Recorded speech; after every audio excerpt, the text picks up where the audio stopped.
नमस्कार, आप देख रहे हैं कल का बाजार। आपके साथ मैं हूं विपिन भट्ट। बहुत बहुत स्वागत है आपका शो में। और हम आपको कल की तैयारी कराने के लिए आए हैं ताकि आप कल के मार्केट में जब भी खुले तो आप कॉन्फिडेंस के साथ जाएं, पूरे विश्वास के साथ जाएं, अच्छे ट्रेड्स करें, फ़ायदे वाले ट्रेड्स करें और किसी भी जोखिम से बचें। और ये सब हम करते हैं आपके सवालों के जरिए भी। तो 7045220000 पर अपने सवाल कृपया हमें भेजते रहिए। जो पहले आ गए उनका भी स्वागत है और साथ में आप शो के दौरान भी भेज सकते हैं। और हमारे सोशल मीडिया हैंडल एक्स और फेसबुक पर शो लाइव है, तो वहाँ पर भी जाके सवाल पूछे जा सकते हैं। नंबर जिन लोगों के लिए नया है प्लीज़ नोट भी करें और सेव भी करें।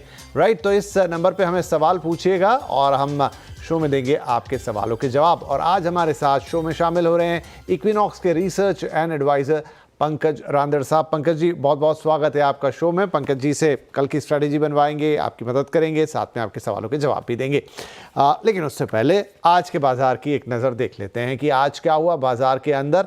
तो आज बाजार में आप देखिए कि हल्की सी गिरावट के साथ ये बंद हुआ है। शुरू से उतार चढ़ाव दिखा था, सेंसेक्स निफ्टी दोनों नीचे ही गए, जबकि मिड और स्मॉल कैप इंडेक्स की आज क्लोजिंग थोड़ी फ्लैट सी रही है। सेक्टोरल लिहाज से देखें तो फार्मा, ऑटो और तेल के शेयरों में खरीदारी दिखी। ये इंडेक्स हरे निशान पर बंद हुए हैं। वहीं दूसरी ओर मेटल, रियल्टी और बैंकिंग शेयरों में आज दबाव का दिन था। तो ये आज के जवाब का थोड़ा संक्षिप्त ब्यौरा आपके लिए। इधर बड़े निवेशकों ने आज क्या किया है। एफआईआईज बिकवाली कर गए फिर से 1481 करोड़ रुपए की, और डीआईज ने खरीदारी उसके अगेंस्ट में की, थोड़ी पीछे रह गई 1333 करोड़ रुपए की, लेकिन फिर भी एक दूसरे को थोड़ा बैलेंस आउट करते हुए, इसलिए आपने लगभग फ्लैट क्लोजिंग होती हुई आज मार्केट की देखी है। अब इम्पॉर्टेंट ये है कि कल का दिन कैसा होगा, जो कि इस कारोबारी हफ्ते का आखिरी दिन होने वाला है। पंकज साहब, आखिरी दिन हफ्ते का कल क्या उम्मीद कर सकते हैं? Good evening Vipin ji and good evening everyone. देखिए विपिन जी, आज की जो क्लोजिंग थी मार्केट की वो डेफिनेटली एक एक्सपायरी मूव था। और अगर हम लोग कल के लिए अगर बात करते हैं तो मुझे लगता है कि 25,400 का जो ओआई डेटा है निफ्टी का वो काफी स्ट्रांगली प्लेस्ड है। काफी सारे कॉल अनवाइंड हुए हैं और जो पुट राइटर्स का डेटा है वो काफी स्ट्रांग कन्विक्शन के साथ में है। But still it is the market. तो मुझे लगता है कि 25,350 से 25,400 की रेंज है, ये एक कॉन्फिडेंट सपोर्ट दे सकता है मार्केट को। और बाय ऑन डिप्स की रणनीति रहनी चाहिए। देखिए आज यूएस मार्केट बंद, आधा दिन काम होने वाला है, कल पूरा दिन बंद रहेगा। तो जो भी हम लोगों को जो डिसीजन लेना है वो नेक्स्ट वीक तक हम लोग आगे विजन लेके चलेंगे। और 9 तारीख को एक बड़ा इंपॉर्टेंट ट्रेड डील का भी बात सामने आएगा। तो मुझे लगता है कि मार्केट में घबराने वाला तो कोई माहौल है नहीं। 25,350 एक कॉन्फिडेंट सपोर्ट लग रहा है निफ्टी के अंदर, और बैंक निफ्टी में 56,800 का एक कॉन्फिडेंट सपोर्ट लग रहा है। बाय ऑन डिप्स की रणनीति रहनी चाहिए सर। बाय ऑन डिप्स की रणनीति रखना चाहिए आपको बाजार के अंदर। ये है खास आपके लिए शुक्रवार को, फ्राइडे को ट्रेड करने के लिए टिप्स। और आप क्या किसी पर्टिकुलर शेयर्स पर नजर रखेंगे वो भी हम पंकज जी से पूछते हैं। Sir, stocks wise stock pick क्या होंगी आपकी फ्राइडे के लिए? जी सर, जो पहली पिक रहेगी मेरी डेफिनेटली आज का जो टॉप गेनर है और क्लोजिंग में बहुत स्ट्रांगली बंद हुआ है, बीएससी के स्टॉक के ऊपर मेरी नजरें हैं। बीएससी को खरीदारी की सलाह रहेगी। मुझे लगता है कि बीएससी फ्यूचर्स के अंदर 2840 रुपए के आसपास खरीद की सलाह रहेगी। स्टॉप लॉस जो है वो 279585 का स्टॉप लॉस रखना है। और टारगेट जो है 2915 और 2980 के टारगेट्स यहाँ पे आसानी से देखने मिल सकते हैं। सेम स्ट्रक्चर में चंबल फर्टिलाइजर्स के अंदर भी खरीदारी की सलाह रहेगी। चंबल फर्टिलाइजर्स के अंदर भी काफी स्ट्रॉन्ग कन्विक्शन के साथ में बाइंग करने की सलाह रहेगी करंट मार्केट प्राइस के ऊपर। स्टॉप लॉस जो है वो 550, टारगेट जो है वो 595 और 610 के रखने चाहिए। विपिन जी, ये एक दिन का नहीं, मुझे लगता है कि अगले वीक तक भी इसको होल्ड करना चाहिए। काफी अच्छे स्ट्रॉन्ग कन्विक्शन के बेट्स हैं दोनों। राइट, तो चंबल फर्टिलाइजर्स यहाँ पर पंकज जी की तरफ से बाय की सलाह। टारगेट्स होंगे 595610 और 550 का स्टॉप लॉस। और खास बात ये कि सिर्फ एक दिन के लिए नहीं है, ये पूरे एक हफ्ते का बेट है जिसे आप लंबा मतलब हफ्ते भर के लिए होल्ड कर सकते हैं। वही बात बीएससी के लिए भी कह रहे हैं। यहाँ पर भी आपके लिए टारगेट्स 2915 से लेकर 2980 तक के, और स्टॉप लॉस होगा 2785 का। तो बीएससी और चंबल फर्टिलाइजर्स ये दो शेयर जिसको फ्राइडे के दिन नज़र में रखेंगे पंकज साहब, और एक हफ्ते तक का पूरा समय आपके पास कि आप इन शेयरों को रख सकते हैं और इन टारगेट्स का इंतजार कर सकते हैं। चलिए, ये बात हो गई कल के लिए, फ्राइडे के लिए। कि आप क्या करेंगे। अब आपके सवालों से शुरुआत करते हैं। प्रदीप कुमार हमारे साथ हैं, रांची से, झारखंड से फ़ोन कर रहे हैं इस वक्त। प्रदीप जी, स्वागत है आपका। आज आप शाम के पहले व्यूअर्स हैं, पहली आपकी क्या सवाल होगा? जी सर, नमस्कार सर। सर एक्चुअली मैंने एक बजाज हाउसिंग फाइनेंस का 2000 शेयर लिया है और इसको एवरेजिंग मैंने काफ़ी टाइम से कर रहा हूँ। मैंने हाई पे ले लिया था, तो मैं यही सर जानना चाहता हूँ कि इसको मैं अभी रिसेंटली मैं इसमें SIP के जरिए और भी इसमें मतलब एवरेज कर सकूँ इसको, कि क्योंकि मेरा पर्सपेक्टिव 1 ईयर तक का है। नहीं, ऐसा भी कुछ खास हाई पे नहीं ले लिया आपने। 138 पे लिया, अभी 121 पर है, लेकिन हाँ क्वांटिटी बहुत ज़्यादा है। एवरेजिंग आपके 138 पे, हाँ ठीक है, तो फिर कुछ शेयर्स ऊपर भी हो सकते हैं। 17 रुपये का कुल लॉस है, लेकिन क्वांटिटी बहुत ज़्यादा है, तो मल्टीप्लिकेशन में आंकड़ा बड़ा आ जाएगा। अब होल्ड कर सकते हैं इसको पंकज साहब, ये लंबे वक्त के लिए, लेकिन क्या करना चाहिए फिलहाल बजाज हाउसिंग फाइनेंस में? जी, स्टॉक काफी मजबूत है सर, लेकिन स्टॉक मार्केट में जब भी काम करें डेफिनेटली स्टॉप लॉस का इस्तेमाल करना जरूरी है। मुझे लगता है कि अगर इनका 1 साल का टाइम होराइजन है तो 105 रुपए की स्टॉप लॉस से इनको ये स्टॉक को होल्ड करना चाहिए। आने वाले सत्र में काफी अच्छा परफॉर्मेंस दे सकता है। अभी फिलहाल एक पर्टिकुलर रेंज के अंदर ये स्टॉक फिलहाल ट्रेड कर रहा है। मुझे लगता है कि अगर ये 125 के लेवल अगर क्रॉस करता है तो आसानी से 140 155 तक की रेंज इसके अंदर देखने मिल सकती है। होल्ड करने की सलाह रहेगी।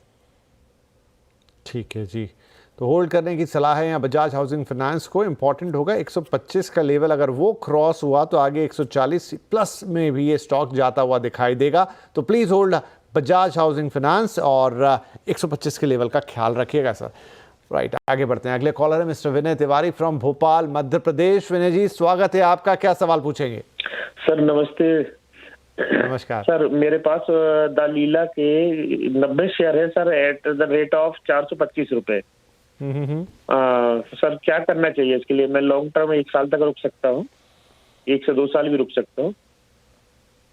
ओके, दलीला के 90 शेयर एट 425। थोड़ा सा लॉस है अभी आपको, क्योंकि 408 पे क्लोजिंग है इसकी फिलहाल गुरुवार के दिन। आप क्या कर सकते हैं इसमें, और लॉन्ग टर्म आप होराइजन लेके चल रहे हैं, पंकज साहब क्या सलाह रहेगी? जिस तरीके की इसकी जो आज की चाल थी वो थोड़ा सा एक सीसॉ जिगजैग टाइप इसके अंदर पैटर्न बना हुआ है। मुझे लगता है कि अगर 390 अगर तोड़ता है तो स्टॉप लॉस मेंटेन करना चाहिए। ऊपरी लेवल के ऊपर इसके अंदर 440 450 तक के भाव दिखते हैं। इससे बड़ा मूव इसके अंदर एक्सपेक्टेड नहीं है। मुझे लगता है कि 390 का एक स्टॉप लॉस लगाकर इसको होल्ड किया जा सकता है। चलिए, 390 का स्टॉप लॉस लगाइए और फिलहाल इसको होल्ड कीजिए, यही सलाह अभी लीला के लिए है। और नेक्स्ट फिर जब थोड़ा भाव आए तो आप हमसे दोबारा पूछ सकते हैं। ठीक है जी, ये लीला की बात हुई। अगले कॉल है चेन्नई से और ये है जयराम साहब, हमें कॉल कर रहे हैं। जयराम जी, बहुत बहुत स्वागत है आपका, क्या सवाल है सर? सर नमस्ते सर, मेरा सवाल एक ही है सर, वो अपना रिलायंस है ना सर, 1484 के बाइंग है, 47 पर 47 क्वांटिटी है। और सर इसको मैं होल्डिंग इस मंथ एंड तक होल्डिंग रख सकता हूँ। मैंने एक टारगेट रखा था 1550 का, लेकिन वो अचीव ही नहीं हो रहा है। वो इस मंथ में अचीव हो जाएगा तो निकल जाऊंगा, अगर कुछ अच्छा टारगेट मिलेगा तो भी वो भी मेरे को सजेस्ट कीजिए। और फिर सर दूसरा सवाल मेरे को, वो SDB फाइनेंशियल है ना, IPO, उसमें मेरे को लग गया, एक लॉट लगा है, तो उस पर भी एग्जिट का मामला कुछ बनता है तो वो भी मेरे को बता दीजिए। बताएंगे सर, बताएंगे, लेकिन पहले रिलायंस की बात कर लेते हैं। तो आपने कहा 1 महीने तक होल्ड कर पाएंगे। 1484 की खरीदारी, फिलहाल भी 35 रुपए का आपको प्रॉफिट है, लेकिन आपने अपने लिए लक्ष्य तय किया है 1550 रुपए का। और अब सवाल ये है कि क्या इस महीने के अंत तक वो लक्ष्य प्राप्त कर पाएगा? तो रिलायंस में क्या सलाह देंगे सर? जी सर, डेफिनेटली होल्ड करने की सलाह रहेगी। काफी हेवी वेट काउंटर है ये, और अभी ये 1531 का आज के दिन में एक टॉप देके फिर नीचे आया है। मेरे ख्याल से इसको होल्ड करना चाहिए। 1550 नहीं, 1600 तक के टारगेट्स इसके अंदर देखने मिल सकते हैं। अगर सेफर बेट अगर ये लेना चाह रहे हैं तो cost to cost stop loss trail करने की सलाह रहेगी। और ऊपरी लेवल पर हम लोग इसको वेट करेंगे। 1570 और 1610 के टारगेट्स आसानी से देखने मिल सकते हैं रिलायंस। चलिए, क्या बात है। तो आप तो 1550 की उम्मीद कर रहे थे, लेकिन जो आपकी अवधि है उसमें कह रहे हैं कि 1600 रुपये। अच्छा, इस बीच ये डिस्क्लेमर जरूर पढ़ लें कि इस वक्त आप जो चैनल देख रहे हैं CNBC आवाज़ और नेटवर्क 18 के अधीन है, जिसका स्वामित्व और प्रबंधन रिलायंस इंडस्ट्रीज के हाथों में है। लेकिन जो सलाह है वो ये थी कि 1600 के टारगेट्स भी दिखाई दे सकते हैं रिलायंस के अंदर, 1610 तक भी जा सकता है महीने के अंत तक, तो उसके लिए होल्ड करके रखें और अपनी जो कॉस्ट प्राइस है उसी पे लगा लीजिए। फिलहाल भी आप 35 रुपए के फायदे में हैं, उसी पे स्टॉप लॉस लगा लीजिए और 1600 या 1610 रुपए के टारगेट्स के लिए होल्ड कीजिए, जहां तक आपने एक महीने का ये सवाल पूछा था। आगे बढ़ जाते हैं, अगले कॉलर है मिस्टर आशुतोष मिश्रा। आशुतोष जी नमस्कार, और कहां से कॉल कर रहे हैं आप? नमस्कार सर, मैं लखनऊ से सर। क्या बात है सर, बताइए क्या सवाल है? सर मैंने 4500 अशोका लेलैंड का शेयर ले रखा है 194 रुपए के भाव पे, ओके। और लंबे समय के लिए इन्वेस्ट करना चाह रहा हूँ, उसको होल्ड करना चाह रहा हूँ। लंबा समय आपके लिहाज से कितना है, थोड़ा बताएं हमें। कम से कम 8-10 साल।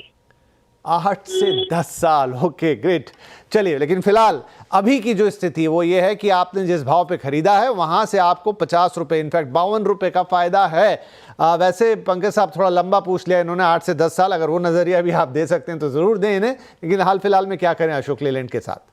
सर मैं तो प्योरली टेक्निकल्स की बेसिस पे हम लोग देखते हैं। लास्ट वीक में इसके अंदर 8% तक की तेजी इसके अंदर विटनेस हुई है, और ये तेजी आने वाले दिनों में और भी कंटिन्यू हो सकती है। काफी मिक्स्ड जो है वो ऑटो के नंबर्स आए हैं, तो मुझे लगता है कि अशोक लेलैंड को शॉर्टर टाइम फ्रेम के अंदर 280 रुपए तक के टारगेट्स देखने मिल सकते हैं, और थोड़ा लंबा नजरिया रखते हैं अगर 2 साल तक का, तो 350 तक के टारगेट्स इसके अंदर देखने मिल सकते हैं। टाइमली इसके अंदर आप सलाह लेते रहिए, तो जो भी सलाह निकल कर आएगी तो उसका बेनिफिट उनको हो सकता है। ट्रेडिंग जोन में रह सकते हैं, और इसको लंबे अवधि के लिए अगर रखते हैं तो डेफिनेटली एक अच्छी बेट साबित हो सकती है। क्या बात है। तो देखिए 10 साल का नजरिया तो मुश्किल है देना किसी के लिए भी, खासतौर पर टेक्निकल्स के आधार पे, लेकिन 2 साल तक का दे दिया पंकज जी ने आपको। 350 रुपए तो आपका ये 250 रुपए वाला आज का शेयर जा सकता है, और अभी हाल फिलहाल में 280 रुपए होता हुआ भी नजर आ जाएगा। तो 2 साल बाद सर फिर से बात कर लेंगे। ऐसा भी क्या है कि आपने एक बार कॉल किया तो 10 साल बाद दोबारा बात होगी। होल्ड कीजिए फिलहाल अशोक लेलैंड को, 280 का ही इसमें टारगेट है, ये शॉर्ट टर्म टारगेट है, लेकिन अगर आपने पूछा थोड़ा लॉन्ग टर्म तो 2 साल के आसपास के लिए आपको 350 के टारगेट्स भी दे रहे हैं यहाँ पर पंकज जी। फिर बात करेंगे 2 साल बाद, राइट। ये हो गई बात अशोक लेलैंड की। अगले कॉलर है दीपक रोडे साहब और औरंगाबाद महाराष्ट्र से। आइए ये कॉल। दीपक जी स्वागत है आपका, क्या सवाल है सर? सर मेरे पास Hyundai के 35 शेयर है, तो क्या करना चाहिए? ओके, भाव 1960 रुपए, फायदा 131 रुपए। करना ये चाहिए कि आपको खुश होना चाहिए सर, लेकिन आगे क्या ये और बढ़ेगा फायदा, ये हमें पंकज जी बताएंगे कि क्या और थोड़ी खुशी का मौका बनेगा यहाँ Hyundai मोटर्स में सर? जी सर, डेफिनेटली। देखिए पिछले 2 दिन में काफी स्टॉक ये ड्रैग हुआ है, स्पेशली ऑटो नंबर्स के बाद में, और जिस प्रकार से अभी ये प्लेस्ड है मुझे लगता है कि ये 20 डेमा का एक सपोर्ट ले सकता है। लोअर में अगर ये देखते हैं तो 2050 तक इसमें डेफिनेटली एक्यूमुलेशन की सलाह रहेगी। स्टॉप लॉस जो है इसका थोड़ा सा आप 2000 रुपए तक का रखिए। आने वाले सत्रों में इसके दोबारा 2250 रुपए तक के भाव आसानी से देखने मिल सकते हैं, तो शॉर्टर टाइम फ्रेम के लिए डेफिनेटली होल्ड करने की सलाह रहेगी। ठीक है जी, तो 2000 का स्टॉप लॉस और आने वाले समय में 2200 रुपए तक ये जाता हुआ दिखाई दे सकता है, तो होल्ड कीजिए। एक छोटी अवधि का ये टारगेट है, उसके बाद दोबारा बात कर लेंगे। 2000 के स्टॉप लॉस के साथ होल्ड Hyundai मोटर्स फॉर 2200 जी। चलिए आगे बढ़े। विदुर गुप्ता है अब हमारे साथ, और ये कॉल आई है सिलीगुड़ी से। विदुर साहब बहुत नमस्कार, क्या सवाल पूछेंगे आज? नमस्कार सर। सर मैंने ना JVM ऑटो खरीदा था, 400 शेयर खरीदे थे 906 रुपए के भाव पे, तो अभी मुझे क्या करना चाहिए इसको? मैं मतलब बहुत टाइम से होल्ड करके रखा हुआ है अभी बेसिकली जी, और जिस भाव पे लिया है थोड़ा घाटा है, अच्छा मतलब 250 रुपए से ऊपर का लॉस है। शेयर्स भी आपके पास 400 हैं, लंबे समय से होल्ड भी कर लिया, कुछ हो नहीं रहा, अब क्या करें? पंकज साहब JVM ऑटो में गुप्ता साहब को कुछ राहत? सर जी देखिए, अगर हम लोग वीकली पॉइंट ऑफ व्यू से अगर इसको देखते हैं तो पिछले 4 हफ्तों से कंटिन्यूअसली एक लोअर लोज के फॉर्मेशंस बने हैं। लास्ट वीक में और ये वीक का जो अभी खत्म होते आ रहा है वो एक डोजी का फॉर्मेशन दे रहा है, और जो साइडवेज है निगेटिव लग रहा है। मुझे लगता है कि बड़ी रिस्क लेनी नहीं चाहिए इसके अंदर। 625 रुपए का एक स्टैंडर्ड स्टॉप लॉस मेंटेन करें, जो कि इसका एक बेस वायलेशन होगा। अगर 625 अगर कोई भी वीकली टाइम फ्रेम के ऊपर उसके नीचे अगर बंद होता है तो मेरे हिसाब से इसके अंदर से एक एग्जिट की सलाह रहेगी। ज्यादा स्टॉक्स क्वांटिटी में है तो बिल्कुल 625 रुपए का स्ट्रॉन्ग स्टॉप लॉस लगा के इसको मेंटेन करें। ऊपरी लेवल पे ये 670 के ऊपर नहीं लग रहा है सर। गया भी तो 670 तक जाता हुआ दिख रहा है, लेकिन 625 के स्टॉप लॉस के साथ होल्ड करें फिलहाल। 670 का इंतजार कर लें। 625 के नीचे गया तो वैसे ही एग्जिट बन जाएगा स्टॉप लॉस के जरिए। और बहुत स्ट्रांग नहीं है चार्ट्स पर सर ये, तो थोड़ा यहाँ निराशा ज़रूर होगी हाल फिलहाल के लिए। और 670 तक का आप ज़रूर इंतज़ार कर लें 625 के स्टॉप लॉस के साथ। राइट, चलिए ये बात हुई जेबीएम ऑटो पे। अगला कॉल है फ्रॉम किरण वाधवानी नागपुर से। जी सर बताएं। सर नमस्ते। किरण जी नमस्कार, बताइए प्लीज़। मेरे पास यस बैंक के शेयर्स हैं 3000 शेयर्स, और मैंने ये शेयर्स एवरेजिंग करके 22 रेट्स में लिए हैं। Okay ma'am. From last year. And एक और इंक्वायरी है MobiKwik 300 shares at the rate 492। ये मेरी जनवरी की बाइंग है। ठीक है, पहले देख लेते हैं आपका मोबिक्विक भी देखेंगे, लेकिन उससे पहले जो आपका शेयर था यस बैंक उसकी बात कर लेते हैं। तो यहाँ पर यस बैंक में 3000 शेयर्स लिए हैं किरण जी ने 22 रुपये के भाव पे, लेकिन फिलहाल 2 रुपये के आसपास का लॉस हो रहा है। पंकज जी क्या करना चाहिए? सर देखिए, ये स्टॉक में हमेशा से कंसर्न रहा हुआ है जो कि वॉल्यूम का, और फिलहाल ये 20 डेमा के नीचे ये ट्रेड कर रहा है, स्विंग लोज के नीचे ट्रेड कर रहा है। बिल्कुल फ्लैट ट्रेडिंग होती है इसके अंदर, तो बड़ा व्यू बनाना मुश्किल है। मेरे ख्याल से इसके अंदर से स्ट्रॉन्ग एग्जिट की सलाह रहेगी। कोई अच्छे प्रोस्पेक्टिव काउंटर्स के अंदर आप दूसरे बैंकिंग के अंदर भी आप इसके अंदर पैसा लगा सकते हैं। मुझे नहीं लगता है कि 21 रुपए के ऊपर ये सस्टेन होगा। दोबारा ऊपरी लेवल से इसमें प्रेशर बिल्कुल माउंट होता हुआ नजर आता है सर, तो एग्जिट की सलाह रहेगी। तो यस बैंक में तो किरण मैम देखिए साफ सुथरी एग्जिट की सलाह है, इसमें ज़्यादा सोचना विचारना नहीं है। दूसरा आपका सवाल था मोबिक्विक पे, यहाँ पर भी आपकी क्वांटिटी आई ऑलमोस्ट 3000 और या 300 शेयर्स थी 492 पे। यहाँ पे मैम आपका लॉस काफ़ी ज़्यादा 250 रुपये के आसपास का है। सर मोबिक्विक में कोई उम्मीद?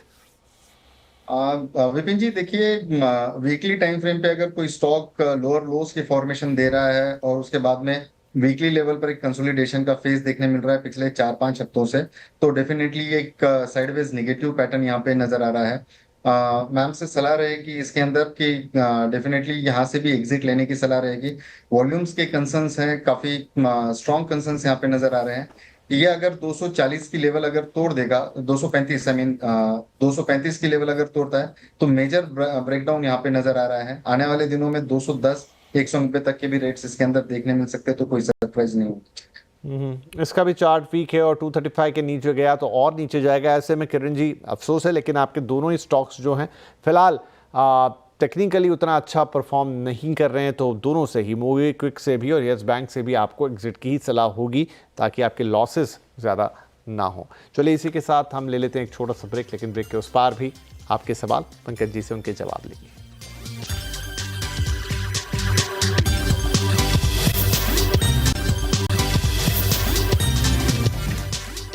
Welcome back. तो चलिए सवाल जवाब के सिलसिले को आगे बढ़ाते हैं। कुछ और सवाल उनके जवाब हम पंकज जी से लेते हैं। मुकेश गोयल साहब का एक एसएमएस है हमारे पास, और नारायण रुद्रालय का आई थिंक माफ़ कीजिए नरनौल हरियाणा से है, और टाटा मोटर्स पे सवाल है। 100 शेयर हैं आपके पास 806 के भाव में और 115 रुपये का लॉस है हर शेयर पर।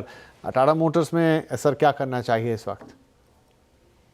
सर जी देखिए, टाटा मोटर्स की एक रेंज फिक्स हुई है कि 720 से लेकर 670 तक की रेंज में ये खेल रहा है। इधर साइड अगर कहीं ब्रेकआउट या ब्रेकडाउन दिखता है तो ट्रेड करने की सलाह रहेगी। मुझे लगता है कि 720 के ऊपर इसके अंदर बाय करना चाहिए, लेकिन काउंटर काफी फर्म लगता है ये। अगर आपका नजरिया लंबा है इसके अंदर 1 साल तक का, तो डेफिनेटली इसके अंदर बने रहे। 760 और 800 रुपए तक के टारगेट्स इसके अंदर देखने मिल सकते हैं। शॉर्टर टाइम फ्रेम में हो सकता है कि एक बार वो 670 के नीचे भी देखने मिले तो कोई सरप्राइज नहीं होगा। शॉर्ट टाइम पीरियड में 670 के नीचे भी जा सकता है, लेकिन लॉन्ग टर्म में थोड़ा 800 रुपये को भी टच करता हुआ नजर आएगा टाटा मोटर्स। फटाफट एक सवाल और ले लेते हैं। पार्थ स्वामी साहब का नोएडा से है। कोल इंडिया है सर, इनके पास 100 शेयर है 392 के भाव पर। क्या करना चाहिए और नुकसान है इनको कुछ 5 रुपये के आसपास का? अगर ये शॉर्टर टाइम फ्रेम में देख रहे हैं सर, तो it is on the verge of breakdown. ये यही लेवल है कि 386 के आसपास एक फ्रेश ब्रेकडाउन यहाँ पे दिख रहा है, जो कि शॉर्टर टाइम फ्रेम में 375 तक देखने मिल सकता है। अगर नजरिया लंबा है तो ये स्टॉक ने काफी अच्छा पैसा बना के भी दिया हुआ है। मुझे लगता है कि 430 440 तक के रेट्स इसके अंदर 3 से 4 महीने में देखने मिल सकते हैं। लेकिन अभी फिलहाल ट्रेडिंग के पॉइंट ऑफ व्यू से देखते हैं एक हफ्ते का, तो 375 रुपए तक के भाव इसके अंदर देखने मिल सकते हैं। चलिए, तो थोड़ा नीचे जाएगा एक हफ्ते की बात करें, लेकिन उसके ऊपर करीब 440 के आसपास का भी रेट ये दिखा सकता है जहां तक कोल इंडिया की बात है। बहुत शुक्रिया पंकज साहब, वक्त क्योंकि समाप्त हो गया आज के लिए। जाने से पहले कोई डिस्क्लेमर्स? जी बिल्कुल, जो भी ट्रेड्स दिए हैं मेरे, आप वित्तीय सलाहकार से जरूर राय मशवरा करके ले। ये एक ट्रेडिंग बेट्स हैं जो एक हफ्ते के लिए दी। बहुत बहुत धन्यवाद पंकज जी इस कार्यक्रम में शामिल होने के लिए, और सभी दर्शकों का भी बहुत बहुत धन्यवाद अपने सवाल हमें भेजने के लिए। यूं ही अपने सवाल हमें भेजते रहिए और हम आपके सवालों के जवाब देंगे और साथ ही बाजारों के लिए आपकी ऐसी ही तैयारी करवाएंगे। फिलहाल के लिए आपसे इजाज़त लेंगे। नमस्कार।